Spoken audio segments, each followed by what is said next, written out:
Good evening, everybody. Welcome to the Pits of Motor Chaos. This is your host, Dave. I got a nice special guest, front engine, Nitro Dragster driver, Larry Gocha. How you doing, Larry?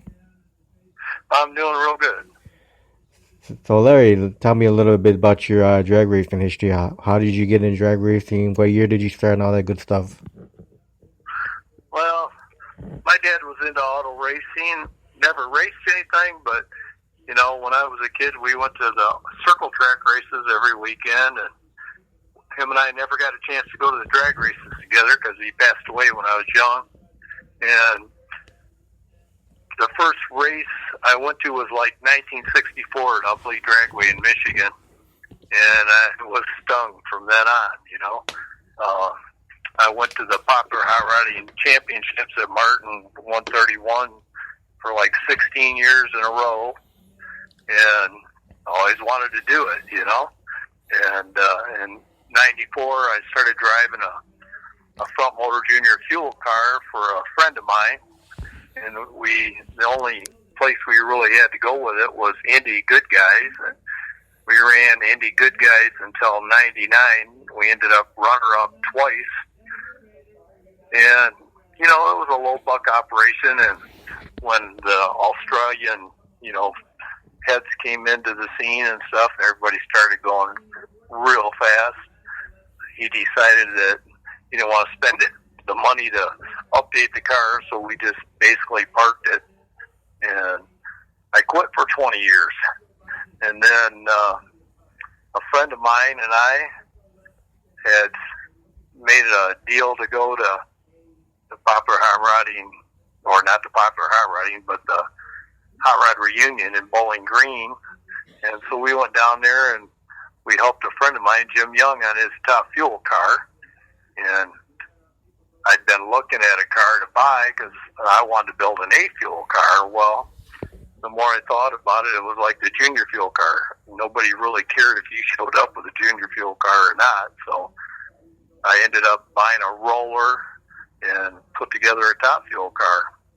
So that's where we're at today. I got licensed last year, and we got 20 passes in. We're not setting the world on fire, but I can't afford to go out and just kill it every run. So we're just sneaking up on it. We've had a lot of help from Jim Young and Stephen McLean and other guys, and it's looking like, it's a lot of fun.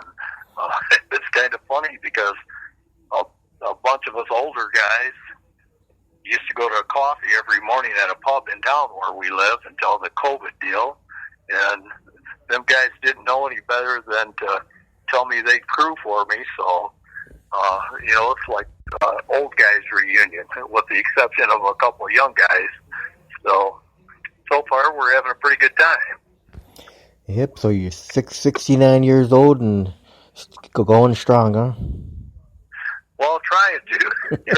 I'll be 70 in a couple of months, and we're getting the car ready. We're going to try and go to Cordova on the 29th and just make a couple of hits because we haven't been able to go anywhere all year. Right. So we're going to go there, and if everything works out right, we're going to go to Union Grove on the 5th of September and make a couple of runs there. So, I couldn't do it without Jim Young.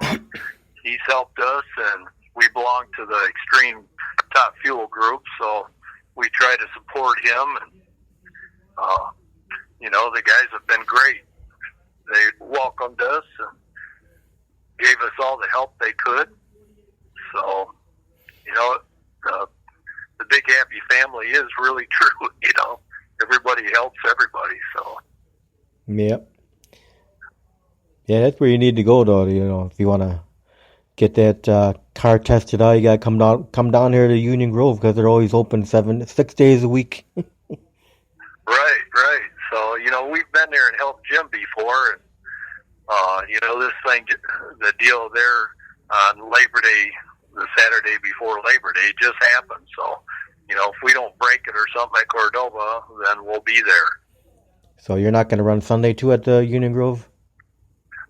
No, as far as I know, it's only Saturday. I know they do the Saturday Sunday deal for Labor Day weekend. You know, it's I think everything's still kind of up in the air, and Jim is trying to get it all sorted out. So yeah, hopefully by Labor Day we're still open at Union Grove with all these tracks closing down now. yeah, it's kind of crazy. And we were thinking we would go to 131 and just go to their test and tune day, you know.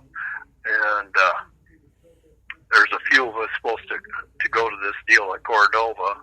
We were going in there for the World Series, and since they can't have only so many spectators, you know, that kind of put that out.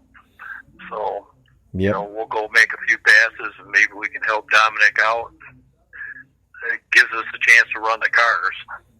Yep, the World Series got canceled at Cordova, and Funny Car Chaos got canceled in Michigan.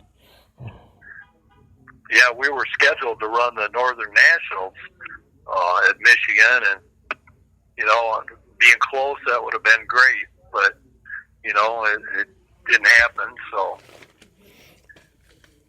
Yeah, I heard someone the other night telling people if you're going to Union Grove and doing pictures and videos, make sure you don't.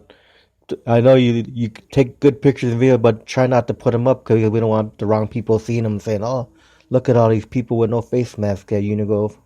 Yeah, I heard that about Boise too. So I know a bunch of the guys are at Boise. Some friends of ours, Pete Wittenberg and them, are there this weekend. Hopefully they'll run good. He usually does. So yeah, I read something about that too for Boise, saying something they didn't want no one doing live feed or anything. Yeah. That's all you need is some certain person seeing a bunch of people with no face masks, try to shut that place down. Yep. It's kind of a shame what's going on, but there's nothing we can do about it at the moment. But yeah, all we can do is hopefully get rid of 2020 fast, and hopefully 2021 will be better. Yeah, we made. You know, I would really like to get out. I'm hoping for this deal at Cordova because we made a couple of changes, and you know, we ran the car pretty soft last year because, well, basically I was new and I'm still trying to figure out what I'm doing, and I couldn't afford to hurt it, so we ran it kind of soft. Our best pass was 634, 227, but we made 20 passes and didn't hurt anything, so I can't complain. That was really awesome. So what are you running, an 85% nitro? That's what we ran last year, and we're going to step it up a little bit this year and try and go a little quicker. You know, like I said, I have to be a little soft on it because I can't afford to fix it if I break it. Right. Yeah, I'm retired and just doing this on my Social Security, so that and my wife. Actually, my wife puts more into the car than I do, and it's amazing that she hasn't thrown me out yet. So now, Larry, who are all the crew members that keep this dragster going? Well, a good friend of mine, Brad Fields, is sort of the crew chief, and Craig Rosenkrantz does the bottom end. Jason Musselman does the left side cylinder head, and Brad also does the right side bottom end besides kind of being the crew chief. My son Matt's doing the clutch, and his wife mixes fuel for us. And we have one of Bill Reichert's crew guys that goes with us when he can, Jameson Griffith. And so we're kind of a ragtag crew, but the guys did great, you know. I can't thank them enough. And when we go to Cordova, my brother-in-law and his son are going to go because my crew chief, Brad, he's not going to make it. He has some medical issues, so he can't take any chances on getting sick from the COVID stuff. So but everybody else is going to go. Have a guy that used to work with me where I worked, and he shows up every once in a while when he can to give us a hand. So it works out good. And sometimes, if we're, because we're new, we're a little slow, Jimmy's crew will come over, and if we got to change a clutch or something, they'll give us a hand doing that. So it's pretty cool, actually. Yeah, that's the great thing about drag racing. How it's all one big family and everyone's willing to help each other out. Yeah, it is. And, everybody tries to take care of everybody else. So, like last year at the Northern Nationals, my brother-in-law came with us, and he ended up helping Julius Hughes the whole weekend because Julius didn't have any crews. So, it just worked out great. So, Larry, what do you enjoy most about being a drag racer? Just tinkering, I've always wanted to do it. After quitting for 20 years, it was like, I was 68 years old when I bought the chassis. I said, if I'm going to do it, I got to do it, So I went off the deep end and collected all the parts and put it together. I made a deal with Jim that he would help me, and I bought some parts from him, and I bought some parts from Frank Osley, and some parts from Stephen McLean, and we got it put together, and went out there and did it. You just can't give up on your dreams, basically. Right. Yeah, even after a 20-year hiatus, that passion never dies. Oh, no, and I didn't drive anything for that 20 years, but I did roll cages for other people and, motors and stuff like that. And, I just decided I had to do something for myself. Yeah. Well, that need for speed always stays there. Oh, yeah. Yeah, that needle's got barbs on it like a fish hook, Yeah. So, Larry, what do you hate most about being a drag racer? I'm sorry, I didn't hear that. What do you hate most about being a drag racer? Actually, I don't hate anything about it. I guess it'd be more fun if it was cheaper. But, it's come a long ways. It's a lot safer than it used to be. Sometimes we all complain about having to get stuff resorted, but it's for our own good. So, it just works out, Yep. Now, if you were able to have the fans remember one thing about you, Larry, what would you want the fans to remember about you? Oh, just that I did it for the passion of it, I guess, and the friendship.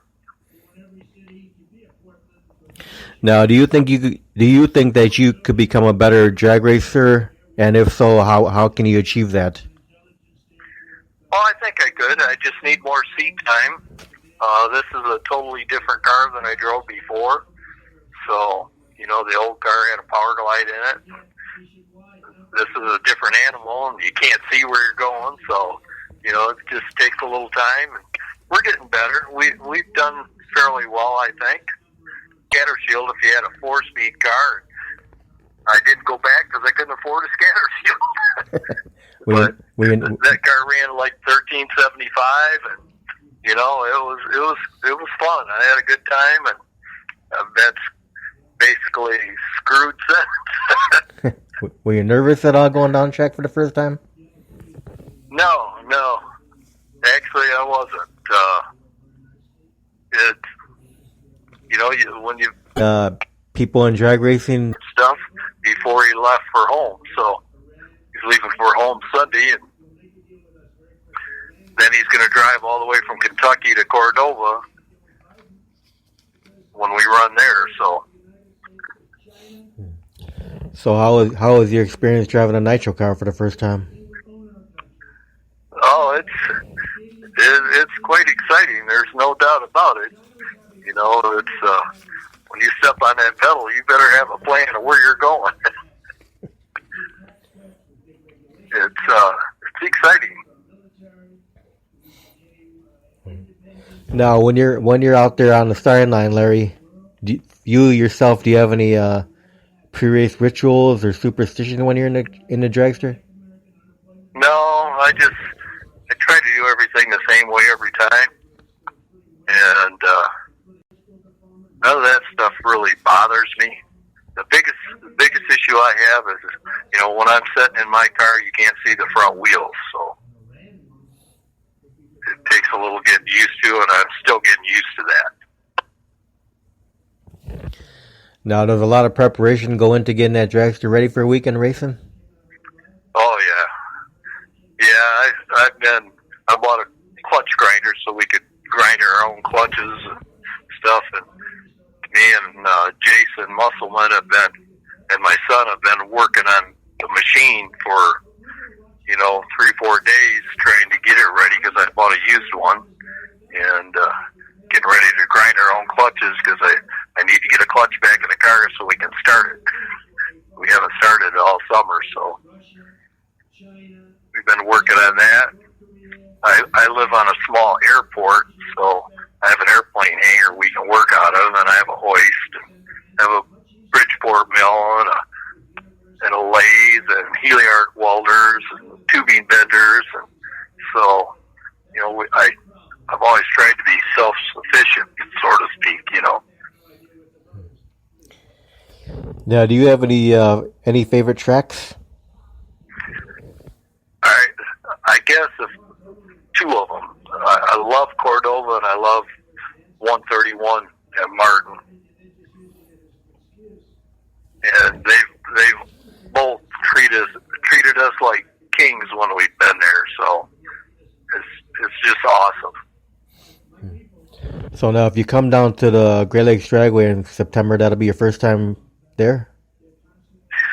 Well, I've been there before, but we always were just there helping Jim. Yeah. And so it'll be the first time I've had my car there. I'm sure you'll love racing there. The fans are all great there. Yeah, it's I like it. We didn't get there last summer, but we got there the summer before, and I like Eddyville. We've been there to the Fuel Over Nationals just to watch, and a lot of the tracks are really nice. Yeah, you get to go down the return road at the Grove past the fans, and you see them all cheering at you, stand up, kids running to the fence cheering for you.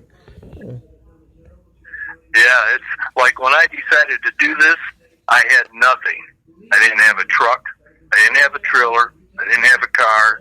So it's been kind of a big bite to take, Yeah. So I had to buy a truck, and I bought a 44-foot gooseneck. So the spending doesn't stop, but neither does the fun, so. Yeah, you see the facial expressions of the fans, how much they appreciate it, and it's all worthwhile. Oh, yeah, and it's amazing, the young kids that come by the pits, I haven't had any handouts printed yet or anything, because we still haven't named the car, and I wanted to wait until we figure out what to call this thing, besides a disaster, but it's a financial disaster, but it's a lot of fun. So have you thrown any names around for the car yet at all? No, some people have, but nothing is really stuck yet. So, and this car was the old Western hoist car out of California, and Floyd Lippincott Jr., Bob Mraz used to drive this car, so it's got a little history by it. I'm just trying to make sure I don't tarnish that. Now, have you ever done the 8th mile racing? No, I haven't. Now, where do you get your fire safety equipment from, Larry? My fire suit is the same fire suit I used to wear. That was from RJS in down by Detroit.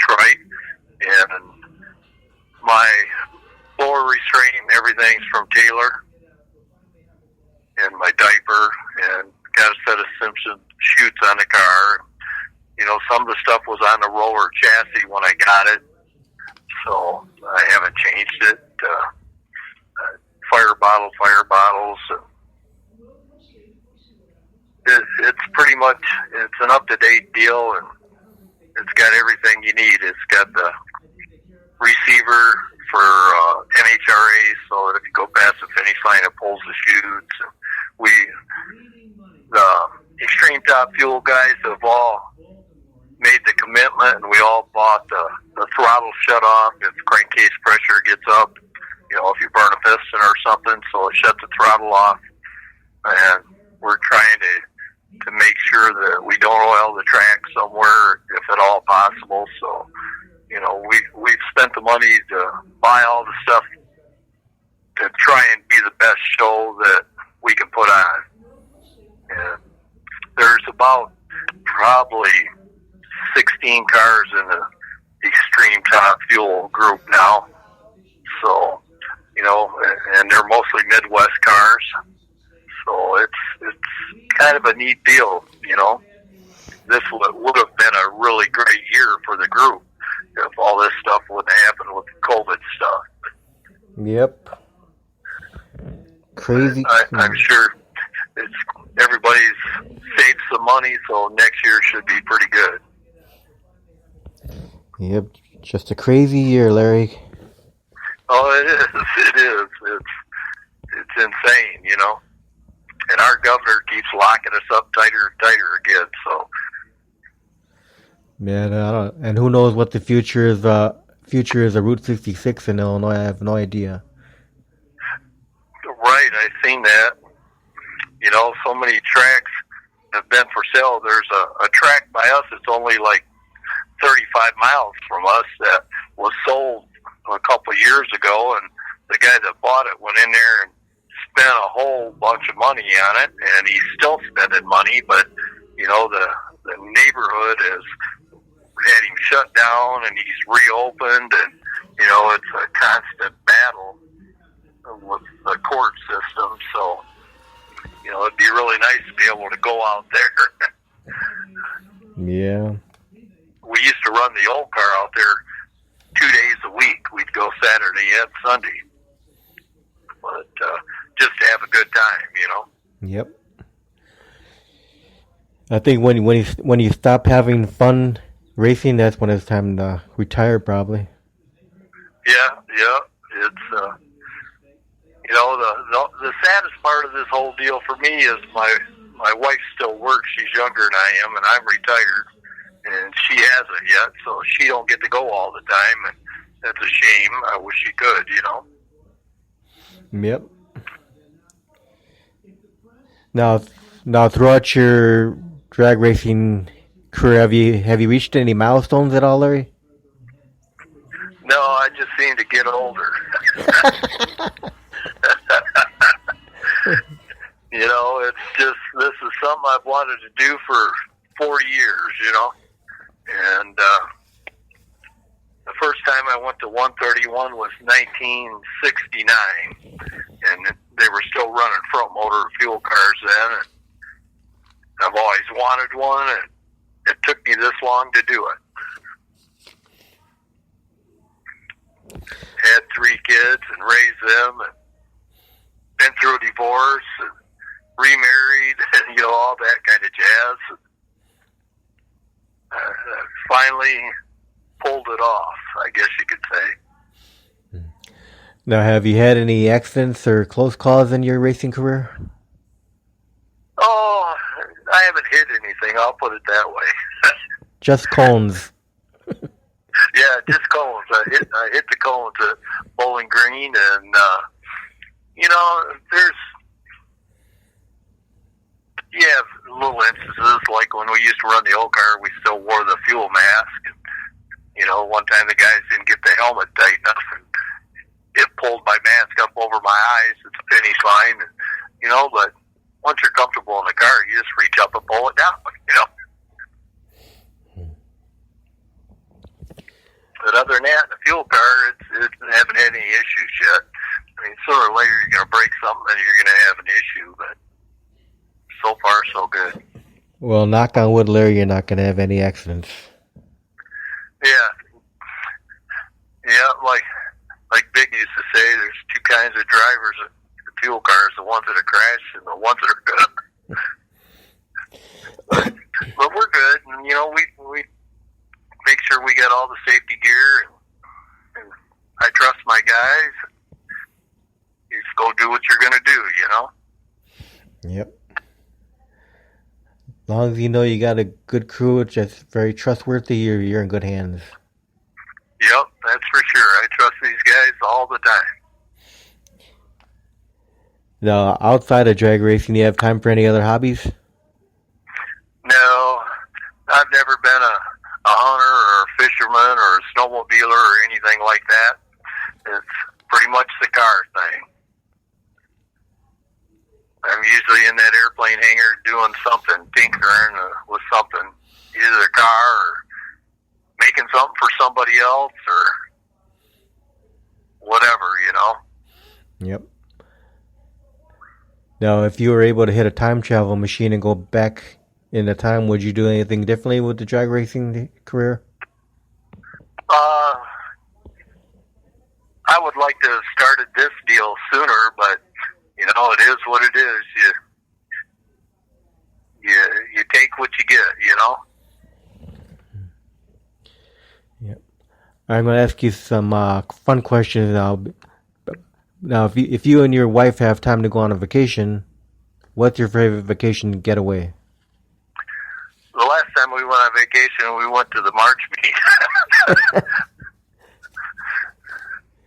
So, that's about it, We usually go somewhere, just go sit on the beach for a while. All right, so what is your favorite food you like to eat? I usually have a hamburger, only ketchup. Now, is your wife a good cook? Yes, she is, actually. So what's your favorite dish that she makes? Oh, man. She makes pretty good spaghetti. She made a pretty good homemade pizza yesterday. It was pretty good. Now, what do you like on your pizza? Oh, pretty much pepperoni, bacon, green peppers. I don't get real crazy. Now, do you cook at all? No. All right. No. All right, what's your favorite beverage you drink? Actually, I drink water, pretty much. I used to drink a lot of Coca-Cola, but it about tore my stomach up, and I quit drinking pop, so I drink pretty much water. Yeah, water's good for you. Long as it doesn't have fluoride in it. Right. Now, are you a movie guy? You watch movies at all? No, not really. Once in a great while before the COVID stuff, we'd go to a matinee or something on a Sunday because there's a theater by us where you can go Sunday morning. There won't be anybody in there but you guys, But it's not the thing we do the most. Do you have a favorite movie of all time? No, not really. How about favorite type of movie, like action, drama? Any? Well, I don't know. I guess I like action. Maybe like the Bourne Identities or whatever they call that movie. That was okay. All right, what's your biggest pet peeve, Larry? The biggest pet peeve? Oh, man. I don't really know if I have one.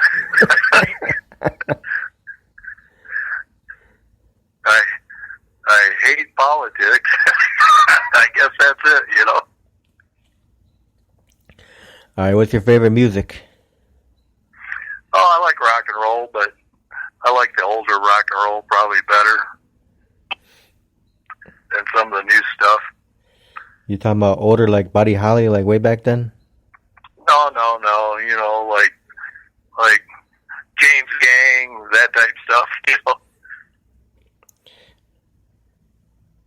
Scorpions. I like their stuff. All right, so you like We have, where we live here, there's a concert place. I haven't been there in a couple of years, but the machine shop, and a lot of the bands go there, and it's just a little hole in the wall. But it's pretty cool. We've been there a few times. So you like some of the 80s music, right? Yeah. Now, when you were growing up as a kid, did you have a favorite cartoon to watch on TV? Oh yeah, I like the Roadrunner. There you go. That's that Need for Speed right there. Yep. Yeah, I like the Roadrunner. Now, when you're at the track for a race day, how's your eating habits? Do you eat light and wait till the races are done, or do you eat regularly? No, I eat when I have the chance, and usually not much. You know, a lot of times I never even get to it.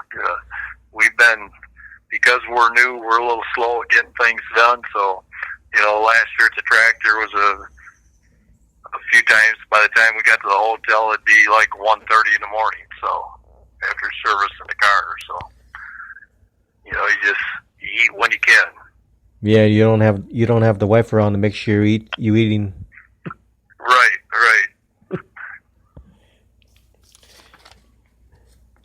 Otherwise, maybe she'd be feeding you, saying, "Larry, you gotta eat something." Oh, she does that. You know, when she's there. We all went to Bowling Green, and that worked out good. All right, now, what would you consider to be the fondest memory of your racing career so far? Probably getting my license signed at Bowling Green last year. Yeah. Jimmy signed my license, Jim Young, Mindy Fry, and Adam Sorokin. 3 great drivers right there. You betcha. Yep. You betcha. Now, And they all give me, you know, as much as advice as they could. It was great. Now, do you have a fondest race? So far for us, I really like going to Cordova. It's pretty nice. You know, Bowling Green was all right, but I was still licensing, so, and I licensed at IHRA at Cordova, and then we went back there for the World Series to just do a little match race with Irish Car Bomb guys. Oh yeah, And, Timmy Collin. Yeah, they were good guys. Yep. Now, if people listening in want to find out where you're going to be at, the best way for them probably be the Extreme page, you know, Jimmy Young's page on Facebook, probably. Yeah, there's an Extreme Top Fuel page, so, and hopefully, if everything works out, we'll be more places next year. So, now, how about I would imagine we'll be at Cordova early in the year, and we'll probably be at the World Series and the Northern Nationals at 131, and we were supposed to go to Norwalk too, but you know, Norwalk, everything got canceled this year. So, now, how about your personal Facebook page? Do you put up where you're going to be at on your page? yeah, usually I do, and we're talking about maybe starting just the racing page separate from my regular page, but we haven't done it yet. When you're my age, you kind of move slow. Yeah, that's why you need some grandkids to do that kind of stuff for you. Oh yeah, I've got some, because I'm not exactly computer literate, you know. So, But yeah, you want to start out a page for me on social media? I may do that. I haven't decided for sure yet. I'll probably have my son do it. He's pretty good on computers because he works with them all day. So. Yep. Well, Larry, I want to thank you very much for taking time should do the interview tonight. Okay, and let me ask you this: how do people see this if they didn't see it? Do they go to the Pits of Metal deal, or? Yeah, I'll post it on your page. Okay. Yeah. Okay, great. Yeah, I'll put the link up there for everyone to listen to it. Now, Larry, you have any final words or thank yous you want to give out to anybody or whatever? No, the only thing I'd like to say is support your local drag strip. We got to keep them open. Yep. Well, thanks again, Larry, and I hope you have a great night. And I will probably see you at Grove if you make it up there. Okay, sounds good. Thank you much. Okay, you have a great night, Larry. Okay, bye-bye. Bye-bye.